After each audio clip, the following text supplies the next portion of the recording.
Hi friends, இந்த மாதிரி ஒரு சொதப்பலான டேவை நான் இது வரைக்கும் மீட் பண்ணதே இல்லை. இன்னைக்கு அவ்வளோ சொதப்பல் ஆயிடுச்சு. சின்ன பாப்பா என்ன சொல்றேன்னா, ரசம் சாம்பார்லாம் வந்து அவளுக்கு ஸ்கூலுக்கு கொடுத்து விடக்கூடாதான். ஸ்கூல்ல அவளுக்கு ஒத்துக்கவே மாட்டேங்குதான்.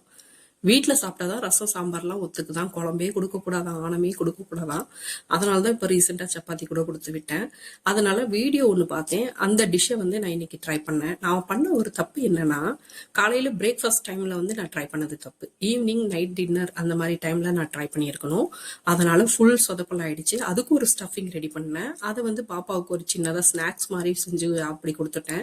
அந்த ஸ்டஃபிங்கில் தான் இட்லியை வச்சு சின்ன பாப்பா இப்போ காலையில் சாப்பிட்டா. இந்த சேமியா வந்து பெரிய பாப்பாவுக்காக செஞ்சுட்டு இருக்கேன். அவ நேரமாவே கிளம்பிடுவா. வெங்காயம் தக்காளி எல்லாம் வதக்கி கொடுத்துட்டு அதுக்கு முன்னாடி கடுகு உளுந்து காஞ்ச மிளகாலாம் கருவேப்பிலை எல்லாம் தாளிச்சுக்கிட்டேன். எண்ணெயிலேயே சேமியாவை வறுத்து நம்ம வந்து உப்பு மட்டும் கரெக்டாக செக் பண்ணிக்கிட்டா போதும். தண்ணி கரெக்டாக அளந்து ஊற்றிட்டோம்னா சேமியா வெந்து அப்படியே உதிரி உதிரியாக வந்திருக்கும். நல்லா அருமையாக வந்துருந்துச்சு. பாப்பாவும் டேஸ்ட் பண்ணி பார்த்துட்டு நல்லா இருக்குன்னு சொன்னா, அவளுக்கு கொடுத்து விட்டேன். இப்போ வந்து ஸ்டஃபிங் ரெடி பண்ணுறது காமிக்கிறேன். எண்ணெய் கொஞ்சம் இதுக்கு நிறையா சேர்த்துக்கணும். அதனால நான் நல்லெண்ணெயாவே சேர்த்துக்கிட்டேன். எதுவும் மிஸ்டேக் பண்ணாதுன்னு சொல்லிட்டு வெங்காயம் நல்லா வதக்கி கொடுத்துட்டு அது கூட பிளைனாக இருக்க வேணாலும் வெஜிடபிள்ஸையும் நல்லா வதக்கி கொடுத்துட்டேன். ஒரு தக்காளி பழத்தை சேர்த்து அது கூட கொஞ்சமாக உப்பு சேர்த்து கொஞ்சம் ஃபாஸ்ட்டாக சொல்லிக்கிறேன்.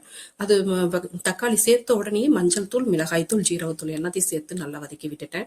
எல்லாமே நல்லா மசிஞ்சு வந்தாலே போதும். அவ்வளோதான், ஸ்டஃபிங் ரெடி ஆயிடுச்சு. அவ்வளோ சூப்பராக இருந்தது இந்த ஸ்டஃபிங். இதில் தான் இட்லி சாப்பிட்டா அது கூட சின்ன சின்னதாக குட்டி குட்டியாக தோசை மாதிரி ஊற்றி கொடுத்து ஸ்நாக்ஸ் மாதிரி எடுத்து போக சொல்லிட்டேன். லஞ்ச் வந்து மதியம் செஞ்சு தான் கொடுத்து அனுப்பணும். நான் சொதப்பல் பண்ணதை ஃபுல் வீடியோவாக போடுறேன். போட்டுட்டு உங்க கூட ஷேர் பண்ணுறேன். நீங்கள் சப்போர்ட் பண்ணுங்க.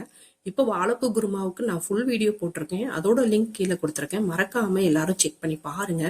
வீடியோ பிடிச்சிருந்தா லைக் பண்ணுங்க, சப்ஸ்கிரைப் பண்ணுங்க, ஷேர் பண்ணுங்க, கமெண்ட் பண்ணுங்க, சப்போர்ட் பண்ணுங்க ஃப்ரெண்ட்ஸ்.